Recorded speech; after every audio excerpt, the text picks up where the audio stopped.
তো welcome student to my new video. আজকে যে বিষয়টা নিয়ে আলোচনা করব সেটা হচ্ছে তোমাদের সামনেই মাধ্যমিক 2025-এর পরীক্ষা। তো সেই পরীক্ষাকে মাথায় রেখে আমরা নিয়ে চলে এসেছি অনলি ডেরিভেশন টাইপের, অর্থাৎ প্রশ্নমান 2 এবং প্রশ্নমান 3 বিষয় নিয়ে গোটা ভৌতবিজ্ঞান বইয়ের সাজেশান। যে সাজেশানটা খুবই সংক্ষিপ্ত হবে। তো আশা করি যদি এই সাজেশানগুলো তোমরা করে যাও তো 90% কোশ্চেন আবাব কমন পাবে। এবং এই ভিডিওর পরে আমরা ওয়ান শট একটা এমসিকিউ সিরিজ আনবো। তো সেই এমসিকিউ সিরিজের মধ্যে সমস্ত এমসিকিউ থাকবে, অর্থাৎ গোটা বইয়ের এমসিকিউ মোটামুটি 200 থেকে 250টা এমসিকিউ করাবো এই ভিডিওটার পরে। তো সেই ভিডিওটাও যদি তোমরা দেখো তো আরামসে তোমরা এমসিকিউ 36 নম্বর যে প্রশ্ন পড়ে সেটাও কমন পাবে। তো এই যে ভিডিও আছে এই ভিডিওর মধ্যে আমরা এমসিকিউ বাদ দিয়ে সম্পূর্ণ ডেরিভেশন অর্থাৎ 2 নম্বর এবং 3 নম্বরের প্রশ্ন নিয়ে আলোচনা করব। তো চ্যাপ্টার ওয়াইজ আমি সাজেশানগুলো বলে যাব, তোমরা ফটাফট খাতায় লিখে নাও বা স্ক্রিনশটও নিয়ে নিতে পারো। প্রথম যে চ্যাপ্টার পরিবেশের জন্য ভাবনা, সেই পরিবেশের জন্য ভাবনা চ্যাপ্টারের যে 2 নম্বর এবং 3 নম্বর ইম্পর্টেন্ট কোশ্চেন সেটা দেখে নাও। এই চ্যাপ্টার থেকে টোটাল ফুল মার্কস 5 নম্বরের প্রশ্ন পড়ে। তার মধ্যে প্রথম কোশ্চেন হচ্ছে মিথেন হাইড্রেট কী। প্রথম কোশ্চেন 1 নম্বর মিথেন হাইড্রেট কী, 2 নম্বর স্থিতিশীল উন্নয়ন কী, 3 নম্বর জ্বালানির তাপন মূল্য কাকে বলে, এর এসআই একক এবং সিজিএস একক কী হবে, 4 নম্বর হচ্ছে ফায়ার আইস কী, আর 5 নম্বর তোমাদের উষ্ণতার ল্যাবস রেট কী, অর্থাৎ যে স্তরগুলোতে আমরা উঠি সেই স্তরগুলোতে কত উচ্চতায় উঠলে কী পরিমাণ উষ্ণতা কমবে। তো প্রথম চ্যাপ্টার দিয়ে এই 2 নম্বর এবং 3 নম্বরের প্রশ্নগুলো যদি করো এখান থেকে ইজিলি তোমরা কমন পেয়ে যাবে। নেক্সট যে 2 নম্বর চ্যাপ্টার আছে গ্যাসের আচরণ, যেটা হচ্ছে খুবই ইম্পর্টেন্ট চ্যাপ্টার। তো এই চ্যাপ্টারে তোমাদের অঙ্কও পড়ে এবং এই চ্যাপ্টারে তোমাদের ডেরিভেশনও পড়ে। তো শুধু এই ভিডিওর মধ্যে যেটা থাকবে সেটা থাকবে তোমাদের অনলি অন ডেরিভেশন এবং হচ্ছে আমরা হচ্ছে যে অঙ্কের যে ভিডিও, অর্থাৎ যে চ্যাপ্টারগুলো অঙ্কের ভিডিও আছে সেই অঙ্কের ভিডিওগুলো তোমরা আমার ইউটিউব প্লেলিস্টে গিয়ে দেখতে পারো। তো ইউটিউব প্লেলিস্টে তোমরা গ্যাসের আচরণ, তড়িৎ এবং টোটাল যতগুলো চ্যাপ্টার অঙ্ক আছে চ্যাপ্টার ওয়াইজ সলিউশন করে দেওয়া আছে। তো আমি প্লেলিস্টে লিঙ্ক দিয়ে দেবো, উপরে দেখো আই বাটনে লিঙ্ক আসছে, সেখানে ক্লিক করে তোমরা দেখে নিতে পারো। তো দেখে নাও এই চ্যাপ্টারের যে ডেরিভেশনগুলো আছে। তো গ্যাসের আচরণ থেকে যে ডেরিভেশনটা পড়বে সেটা হচ্ছে ফুল মার্কস, সেখানে 8 নম্বর পড়ে, টোটাল 8 নম্বরের প্রশ্ন। 1 নম্বর হচ্ছে বয়েল এবং চার্লসের সূত্র, 2 নম্বর বেলুন খোলালে গ্যাসের চাপ ও আয়তন উভয় বৃদ্ধি পায়, এটি কি বয়েলের সূত্রের বিরোধী। 3 নম্বর প্রশ্ন কোন কারণে বাস্তব গ্যাসগুলি আদর্শ গ্যাসের আচরণ থেকে বিচ্যুত হয়, সেই দুটো কারণ তোমাদেরকে দিতে হবে। 4 নম্বর প্রশ্ন চার্লসের সূত্র থেকে পরম শূন্য উষ্ণতার মান নির্ণয় করো, অর্থাৎ স্মল টি এর মান কত ডিগ্রি সেন্টিগ্রেড হবে সেটা নির্ণয় করতে হবে। তো এই চ্যাপ্টারের 5 নম্বর প্রশ্ন দেখো, গভীর হ্রদের তলদেশ থেকে বায়ুর বুদবুদ ওপরে উঠে এলে তার আয়তন বৃদ্ধি পায় কেন। 6 নম্বর যে প্রশ্ন পিভি ইকুয়াল টু এনআরটি সমীকরণটি তৈরি করো, অর্থাৎ চার্লস এবং বয়েল এবং অ্যাভোগাড্রো সূত্রে যে সমন্বয় সূত্র পিভি ইকুয়াল টু এনআরটি সমীকরণটা প্রতিষ্ঠা করতে হবে। 7 নম্বর সম উষ্ণতা ও চাপে শুকনো হাওয়া ভিজে হাওয়ার চেয়ে ভারী হয় কেন। 8 নম্বর প্রশ্ন গ্যাসের চাপ যদি আমরা দ্বিগুণ করি এবং আয়তন যদি অর্ধেক করি তাহলে গ্যাসটির অন্তিম উষ্ণতা কত হবে।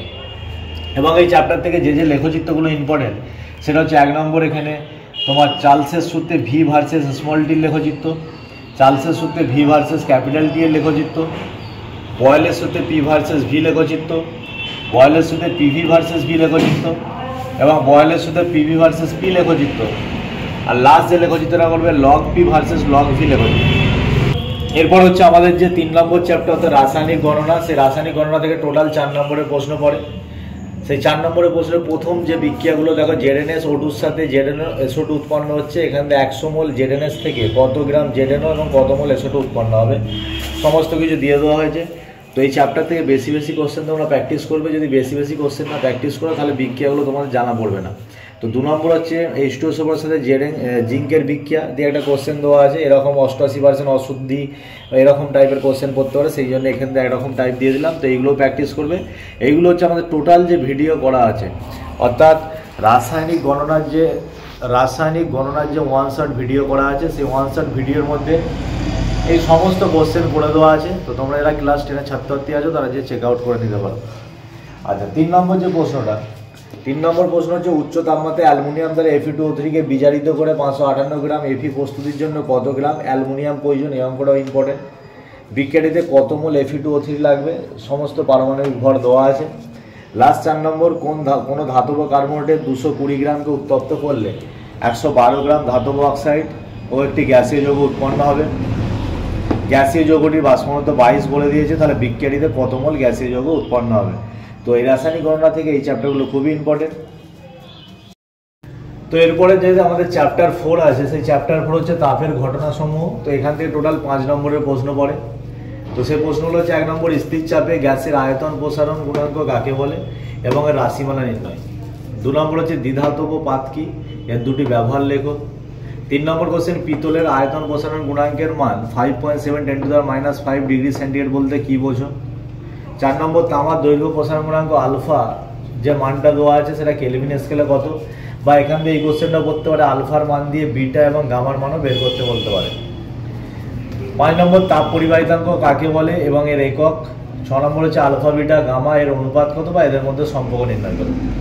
তারপর যে দুটো বড় বড় চ্যাপ্টার আছে, 1 নম্বর হচ্ছে আলোর চ্যাপ্টার। আলোর চ্যাপ্টার দিয়ে টোটাল 12 নম্বর প্রশ্ন পড়ে। তো এখান থেকে মোস্ট যে ডেরিভেশনগুলো আছে, সেই মোস্ট ইম্পর্টেন্ট ডেরিভেশনগুলো আমি তোমাদের বলে দিচ্ছি।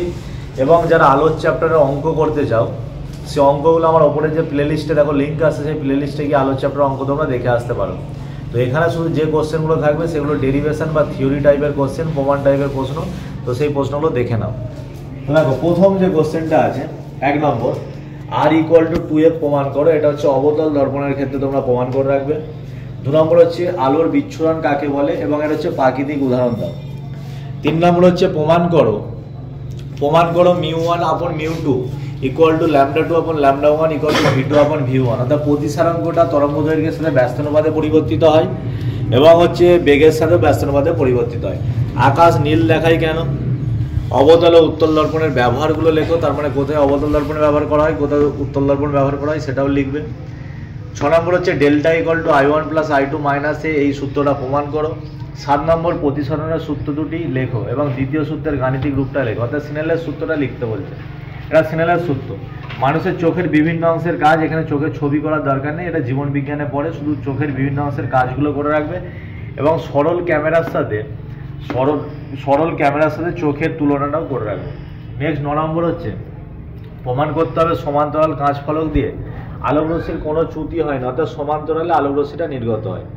নেক্সট 10 নম্বর প্রশ্ন, উত্তল লেন্স দ্বারা কিভাবে সমশীর্ষ ও বিবর্তিত প্রতিবিম্ব গঠন করা যায় এবং এখান থেকে আরেকটা প্রশ্ন করে রাখবে, উত্তল লেন্স এবং অবতল লেন্স চিনবে কিভাবে।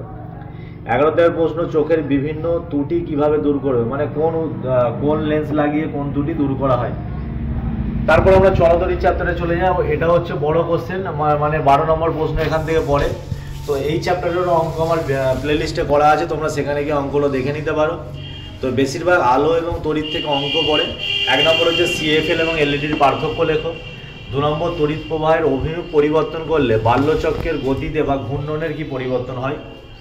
3 নম্বর হচ্ছে ডায়নামোতে কোন ধরনের শক্তি তড়িৎ শক্তিতে রূপান্তরিত হয়। 2 ওহম, 4 ওহম, 6 ওহম শ্রেণীতে সমান্তরালে তুল্যরোধ কত, অর্থাৎ শ্রেণীতে এবং সমান্তরালে তুল্যরোধ কত। অনেক সময় এটাও প্রমাণ করতে যাই যে সমান্তরালে তুল্যরোধটা এই যে ছোট রোধটার চেয়েও ছোট হয়, এটা প্রমাণ করো। 5টা তড়িৎচুম্বকীয় আবেশ বিষয়ক লেন্সের সূত্রটি লেখো। 6 নম্বর যে প্রশ্ন, 220 ভোল্ট 60 ওয়াট ও 110 ভোল্ট 60 ওয়াট বৈদ্যুতিক বাতি দুটির রোধের অনুপাত নির্ণয় করো, মানে R1 R2 মান কত হবে।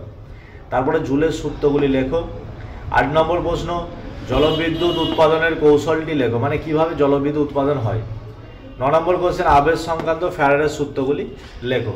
চলো নেক্সট চ্যাপ্টার। পরবর্তী যে চ্যাপ্টারটা আছে সেটা হচ্ছে পরমাণু নিউক্লিয়াস। এখান থেকে টোটাল 5 নম্বরের কোশ্চেন পড়ে। যেমন একটা চেঞ্জ দিতে পারে 90, থোরিয়াম 234 থেকে 82 PB, lead 206, এখান থেকে কটি আলফা কণা এবং কটি বিটা কণা নির্গত হবে, এটা বড় কোশ্চেনের মধ্যে পড়ে। 2 নম্বর হচ্ছে ভরচ্যুতি কাকে বলে এবং নিউক্লিয়ার বন্ধন শক্তি কাকে বলে, সংজ্ঞাটা পড়তে পারে। 3 নম্বর কোশ্চেন, আলফা বিটা গামা এদের ভেদন ক্ষমতা এবং আয়নায়ন ক্ষমতার পরিবর্তন করো। আচ্ছা, নেক্সট চ্যাপ্টারে আমরা চলে যাই পর্যায় সারণী এবং মৌলের পর্যায়বৃত্ততে। এখান থেকে টোটাল 6 নম্বরের প্রশ্ন পড়ে। তো যেহেতু আমাদের শুধু ডেরিভেশন টাইপের কোশ্চেন, তো শুধু এখানে ডেরিভেশনগুলো দেবো আর বাদবাকি MCQর জন্য আমি আলাদা ভিডিও করে দেবো। তো প্রথম যে কোশ্চেনটা হচ্ছে মৌলের তড়িৎঋণাত্মকতা কাকে বলে। 2 নম্বর, মোজলের পরীক্ষার গুরুত্বপূর্ণ সিদ্ধান্তটা কি কি।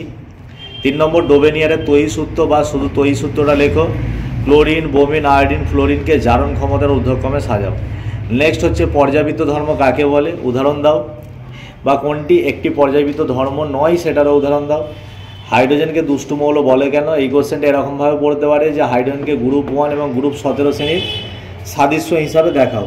6 নম্বর আয়নাইজেশন শক্তি কাকে বলে? আচ্ছা, তো এই চ্যাপ্টার দিয়ে এই কোশ্চেনগুলো করলেই হবে। নেক্সট আমরা চলে যাবো আয়নি এবং সমযোজী বন্ধন চ্যাপ্টারে। এখান থেকে টোটাল 6 নম্বরের প্রশ্ন পড়ে।